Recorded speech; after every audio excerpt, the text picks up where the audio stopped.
apparently I'm not the only person that's on a weight loss journey in the middle of the winter. So here's a couple tips that I use personally to just help me be consistent, because it's very challenging, especially when we don't have a lot of sun, to stay motivated. So the first thing I do, well, this is two-pronged. It depends on whether you're a person who likes to shower a lot, or whether you're a person who has maybe issues with blood transferring through your veins properly. I know I have a carpal tunnel, bilateral carpal tunnel syndrome, so I'm the latter. So if you're a person who loves to get in the shower, hold your shower hostage until you get up and work out. The best thing to do is just do it when you wake up, even if it's just going for a walk. That'll set your pace for the rest of the day. Now, if you're a person who has a lot of problems with staying warm or getting warm, get up and immediately take a shower, because it's going to help your blood run through your veins and just empower you, give you some more energy. Number two, plan in your head the night before to get up and go. And don't tell nobody you're going, because sometimes saying you're going to do something, you end up not doing it. But if you just tell yourself in your head and prepare and visualize it, it makes it more likely that you're going to do it.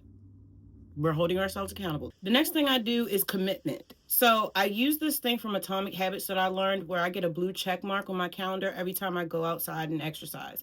I have gone almost every day for a month. Now, consistency is something I've struggled with my entire life, but for some reason this reward system does it for me. It does it for me. And don't let me get some stickers. Triggering your reward system really does work, especially when it comes to food. Something else I do is I will gift myself something sweet, because sugar helps you in your recovery when you're done lifting weights or whatever. Now, we're not talking about added table sugar. We're talking about natural sugars and stuff like that, the good stuff. So I will give myself like a protein bar, or save my coffee or tea until after I work out, so I can get that dopamine release. So I like to treat myself. So I have to play these psychological games so I get my behind up and do what I need to do. You know what I'm saying? Now, this one may be a little bit extreme, but I did it because I was depressed at the time.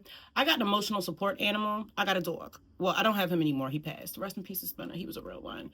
Because that way, you know, you have to go outside at least 4 times a day to get that animal to go to the bathroom. So that was good.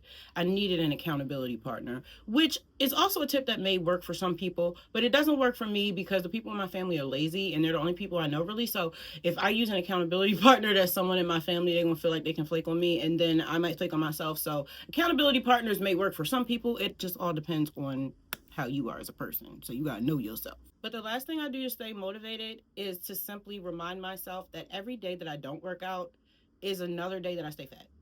So that's the best motivation I can think of. I love you. Check you out in the next one. Peace.